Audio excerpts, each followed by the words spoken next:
Iyi ni radio BBC Gahuzamiryango. Ivugira i Londres kuri metero 19, 25, 31 na 41 ku mirongo ya FM mu karere k'ibiyaga binini no kuri internet kuri bbcgahuza.com.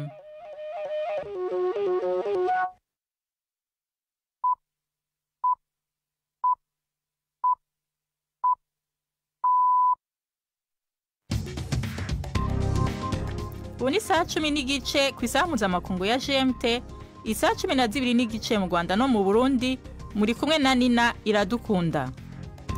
Ndabahaye mwiriwe n'ikaze abakunzi ba BBC Gahuzamiryango. Izi ni ingingo z'amakuru yo kuri uyu munsi wa kane tariki 17 z'ukwa kane mu 2025. President Trump yaneguye bikomeye umukuru wa banki nkuru ya Amerika Jerome Powell asaba ko haba ivyo yise kumuheraheza kuko yaracerewe cyane kandi ko yibeshe kubijanye no kugabanya inyungu ku ngurane. Tanzania yagabishije ko izohagarika ibirimwa byose biva muri Malawi na Afrika y'Epfo nimba ivyo bihugu bibiri bidakuye ko inzitizi z'ubudandaji ku bicuruzwa vya Tanzania ku munsi wa gatatu uza. Volodymyr Zelensky yasavye ibihugu vya Mozambique na Ukraine kongereza igitutu ku Burusiya kugira ngo intambara ihere. Tubafitiye n'igikino c'urunana, aya makuru ahagarariwe na Jacques Niyitegeka.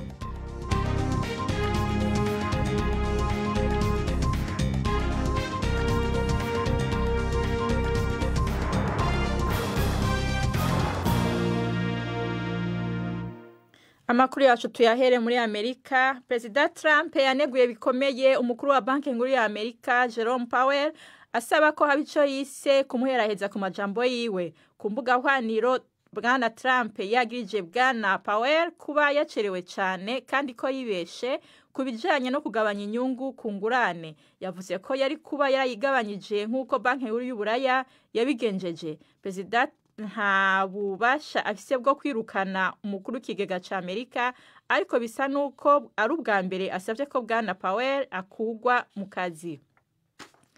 Abaganga bo muri Sudani bavuga ko igisagara ca El Fasher cahindutse ibohero n'ahantu habera ubwicanyi bwo mu kivunga inyuma y'imisi myinshi y'injyane mu karere ka Darfur.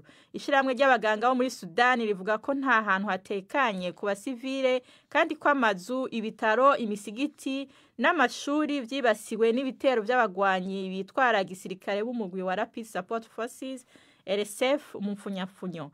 Imigwi y'abaganga n'abakozi b'abakorerabushake bavuga ko abasivile barenga 50 bishwe mwitana mu mitwe riherutse kuba hagati y'ingabo za Sudani n'abagwanyi ba RSF.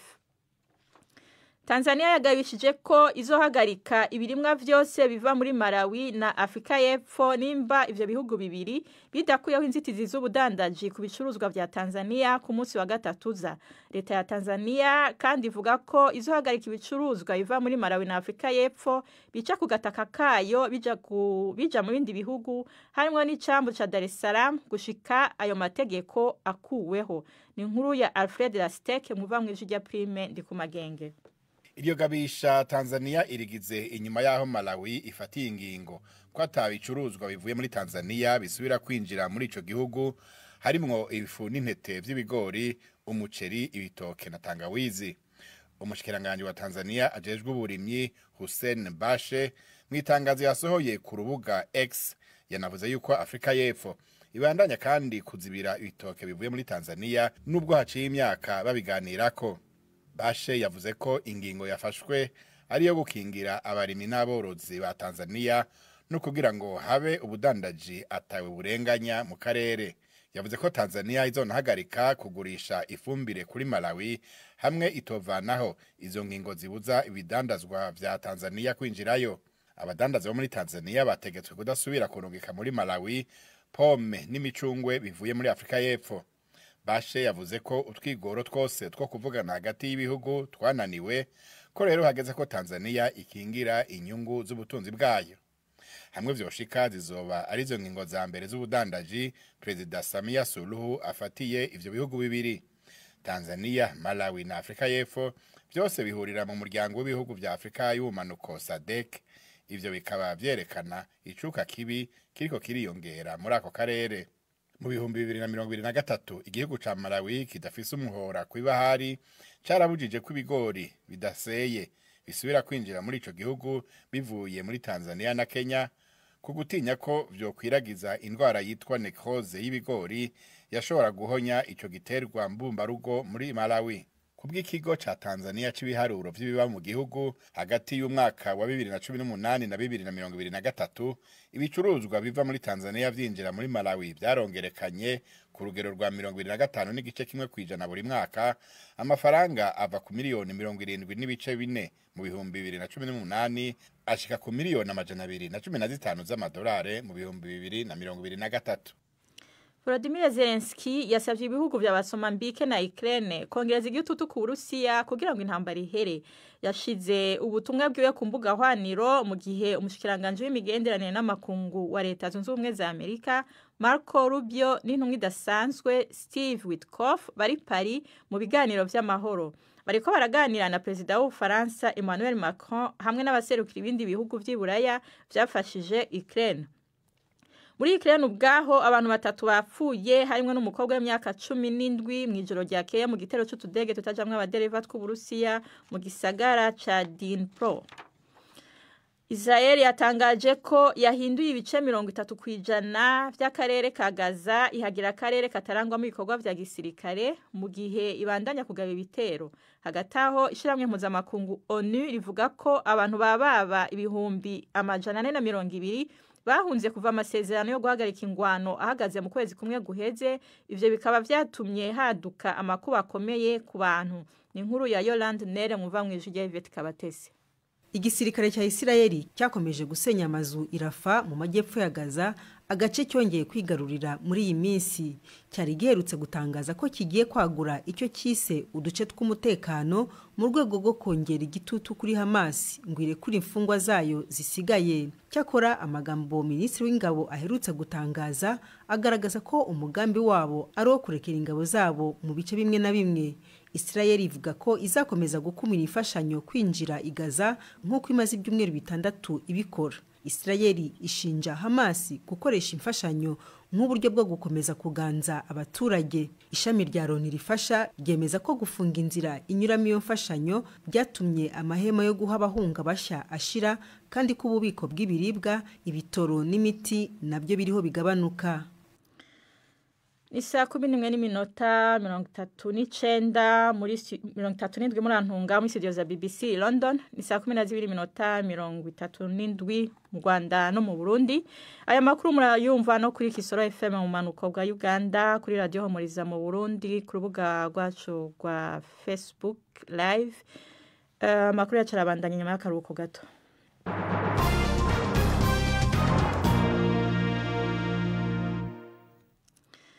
Yusuf Ndayizeye Bataziranya ni izina rivugwa cyane kandi rizwi mu gihugu c'Ubufaransa.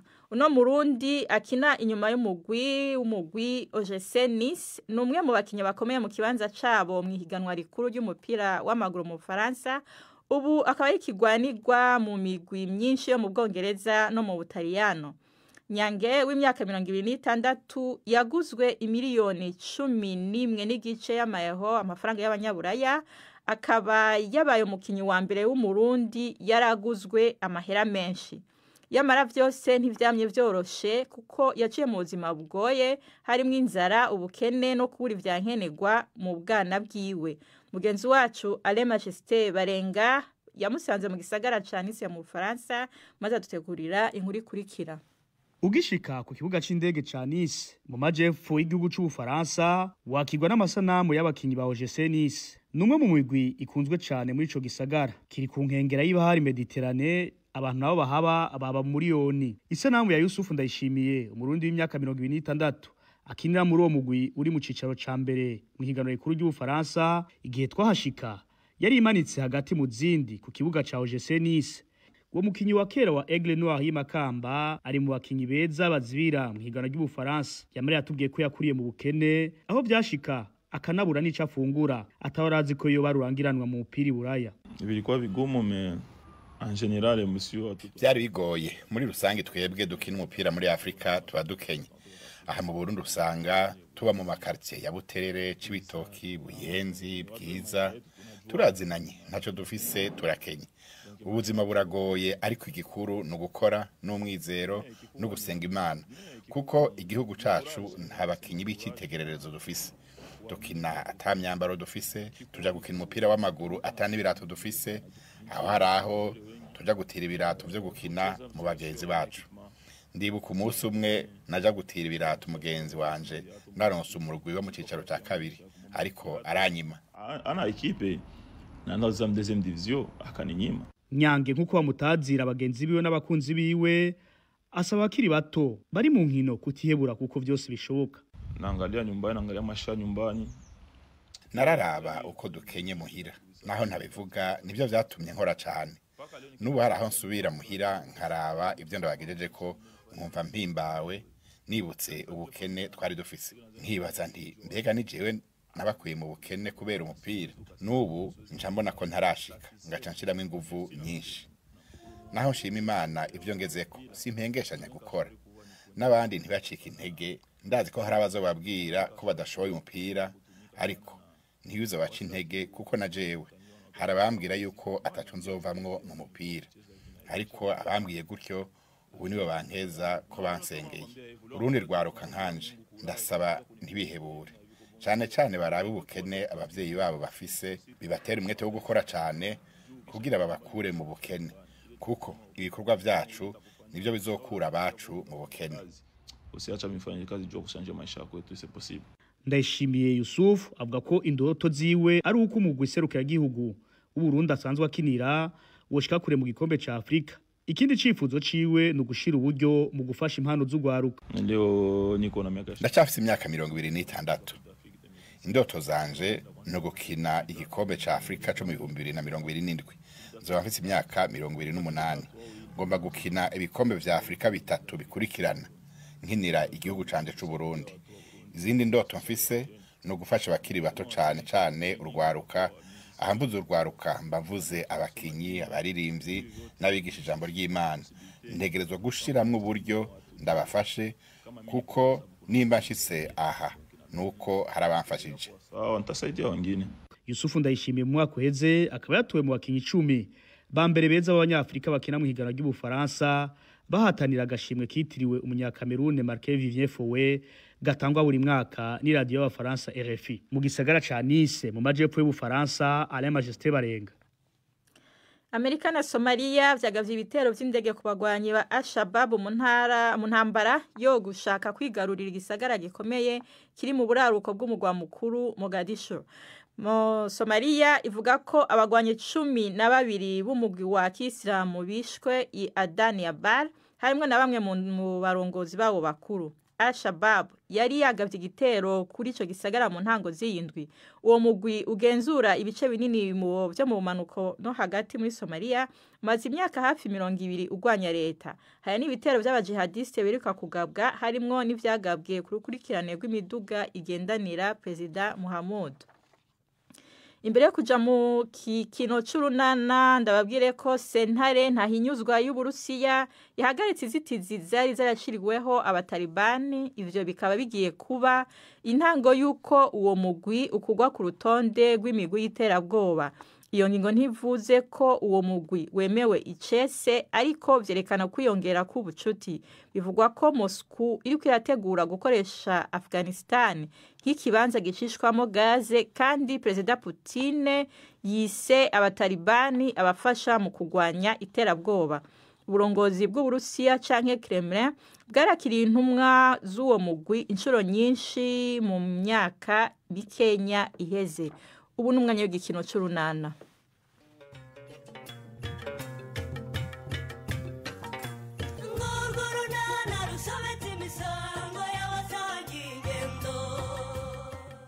Nadine byamukomeranye nyirabazungu wabyutse yihanangiriza Honorine abitewe n'iki n'urunana.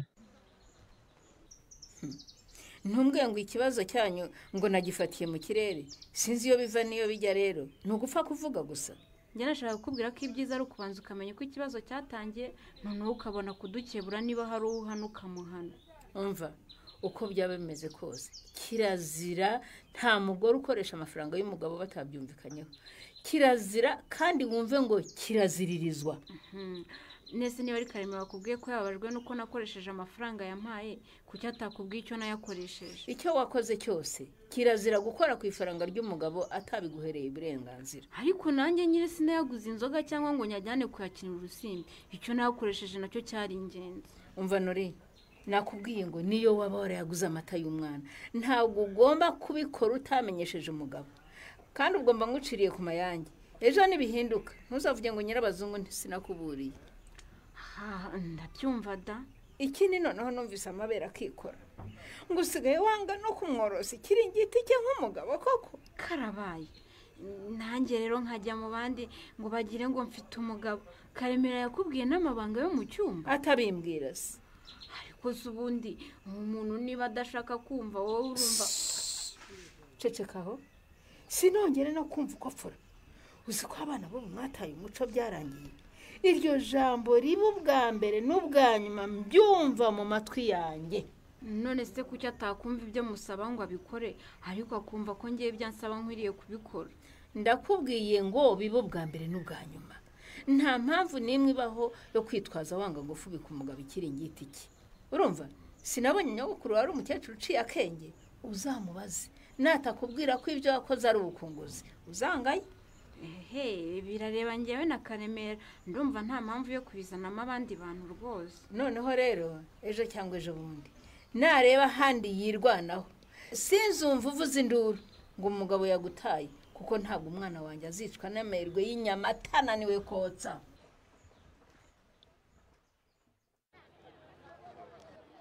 Shana dinga wari ufata umwanzuro. Turakomeza kuzenguruka cyangwa tundi twishyuye turi mu isoko dutahe? Buriya se tugure turadusura ubeti cyangwa tugure kare agapantaro n'agapira? Shingiye nabonye udusore two twiza pe kuko niko dushyushya umwana cyane. Ariko na kare agapira ni keza mujye. None si byo mu isoko byose urashaka kubigura? Bahora ni ikibazo nyine guhitamo byangoye. Ntabwo rero twirirwa mu isoko ngo turiraremo na di. Fata umwanzuro rwose pe sibyo? Reka nkore kuko tugiye kubigenza mujye. Reka tukure cya gikapu cy'ubururu. None imyenda dutwe turadusura ubeti. None dukatuze tureko kare agapira na kare akabutura bakatuduhera bitatu. Sibyo? None ko amafaranga yo biyamaze na di utaragura ibigo. Baba uzajya umweka mu ngoti yanga nyirabasare. Umva ntituragura nitiguma n'umutaka koko mbega we ibi ni biki n'umutaka mujye. Yewe uzi ko nanjye umutaka nawe ukagana di. Baba we ko tutarawugura. Ahubwo se kumva ntacyo dufite. Mujye ko numva agasari kamfashe bigenze bite? Rya kandi yazugura shonje na di. Oya ntabwo ari inzara. Numva bihindutse. Ahubwo mba reka mbe nicaye hano twumve. Oya wikwicana di. Reka mbe nicaye mujye mbabarira. Ihangane tugure ibyo tugura rwose na di dutaha uruhukire mu rugo sibyo? Ayiwe birakomeye mujye we. Ayiwe birakaze pe ntabwo ari ibisanzwe pe. Ego mana. Ayiwe mujye. Reka mbe nicaye hano gato turakomeza duhaye nyuma. Oya wikwicana di. Werekana cyane mu isoko ihangane tugura ibyo tugura ahubwo dutaho uruhukire mu rugo. Ayiwe birakaze mujye we. Hagari ibisanzwe pe. Ego mana yanjye ayiwe mujye. Ayiwe reka nicare hano gato turakomeza duhaye nyuma maze kugarura akabaraga mujye wenda apfuye.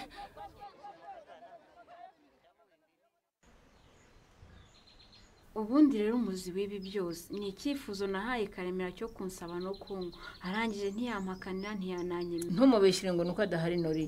None se umuntu wamubwira ikintu ntaguhakanire ntanakwemerere? Niko byagenze pe kuko ntiyamakaniye ariko ntiyanabikoze. Yakomeje kujya mbeshya nanjye iwacu bambaza nkabizeza ko biri mu nzira.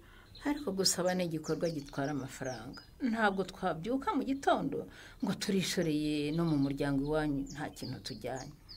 Ikibazo rero si amafaranga yabuze nyogoko.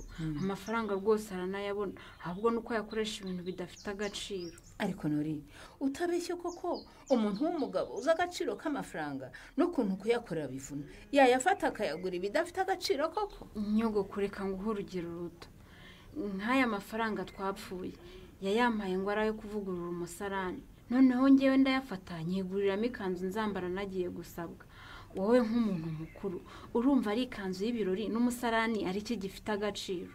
Umusarane se mwarwanaga n'iki ko mu bufite? Nibyo nanjye namubwiraga ntanyumve. Kandi ibyo byose byatewe nande na Nonsiyata. Nonsiyata uriya Mukarufasi se? Nonsiyata uriya mujyanama w'ubuzima rwose. Nori ntabwo nkwemereye kubeshyira abantu rwose. Ariko byose niwe wabitangije rwose nyogoko.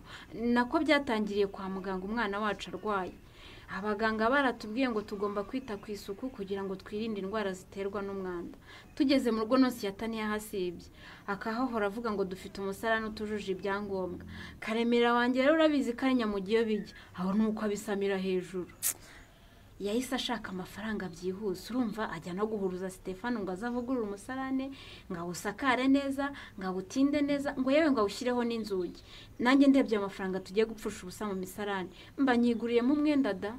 Wenda akabazo kajemo nuko mutabyumvikanyeho, ariko icyo gusabwa cyo nanjye no kuri ndacyemera. Ntiwumva rwose. Nta mugabo gutunga umugore atasabye. No kwasobuke buriya ntabwo bakubaha nkuko bubaha umukwe wakoye zigashimwa. Nibyo ratanyogoko. Uriya Karemera we ntaba yitesha agaciro iyo arebye igihe maranye nawe atarajya kunsaba iwacu. Oya birakwiye cyane. Tugomba kujya iwanyu bakatumenya, imiryango igakomeza kubana neza iziranye neza cyane. Kuri pe na ba marume bakamenya umugabo wanjye, na ba mama wacu n'inshuti zanjye n'abaturanyi bose bakamumenya. Aha, ibyo bimparire humura ndaza kubikurikirana kandi humura ntibizatinda.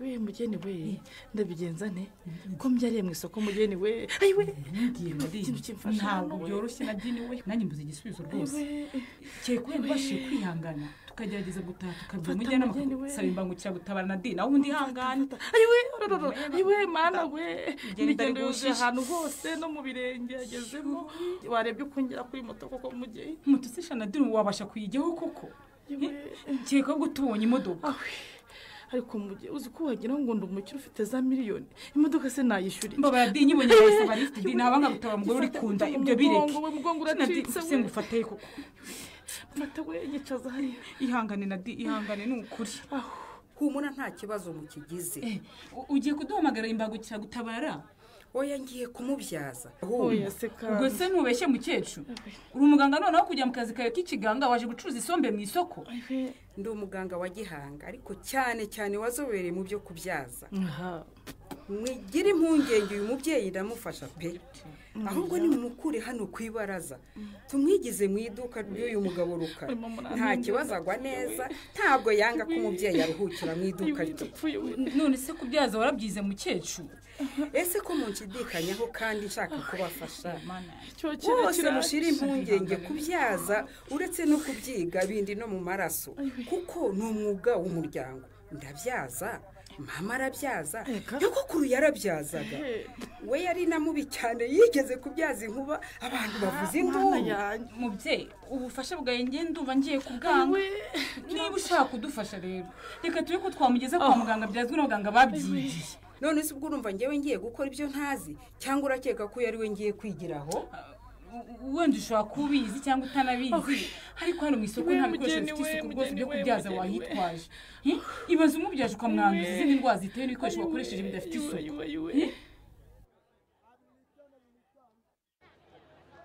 sore aho none urantengushye pe gute sereya kuko ntabwo uzi inkweto nshya se za pasika ukuntu wanze kuva mu isoko ubu se waza uje kugura igitenge ugataha utaguze utwenda tw'abana wagura utwenda tw'abana se ugataha ntacyo utahaniye umugabo ubwo kandi nanze kwirirwa mvuga iyo dutangiye kugura imboga ibitunguru amavuta n'isabune mbese n'ubundi bucokori bwose bwo mu rugo umva wisanzuye rwose none rero dore icyo dukuyemo ni iyi mvura igiye kutunyagira wabibonye yewe we sereya iyi nyogo turayica he koko ihangane turataha witira hose ntabwo ari njye wakubwiye ngo uhere mu isoko mbabarira oya reka nkwereke icyo dukora iyi mvura ni nyinshi rwose nk'uko bivuga ntabwo twayigendamo ariko nanone urebye aho amasaha ageze ntitwategereza ko inahita kuko iyi ngiyi irageza nijoro byanze bikunze ukavuga ko twakora iki rero hamagara sheri wawe umubwira uti rwose twaheze mu isoko kandi imvura imeze nabi urumva uti turwaneho rwose duhera ifuti ibyo uvuga nibyo sori ubundi satantwaye mu mvura nk'iyi ngo ayinkize yaba amariye icyo ubundi reka muhamagare Yes, Leia, how are you? I'm fine, Chris. Wowe se umeze ute? Urebye ndaho nta kibazo. Imvura niyo mbona imeze nabi. Shagewe ndabona atari byiza cyane. Imvura imejeje mu isoko pe. Wagiye utinze? Shana nari nagiye gushaka utuntu twa Pascal. Ubwo rero imvura ifatirayo none nabuze uko nta. Nibyo koko imvura ni nyinshi. None se sheri wanjye ndabizi rwose muba mufite akazi kenshi ariko nyine nari ndimo mvuga nti bibaye ntacyo bigutwaye ubu ntiwanyaruka ukangeza mu rugo koko.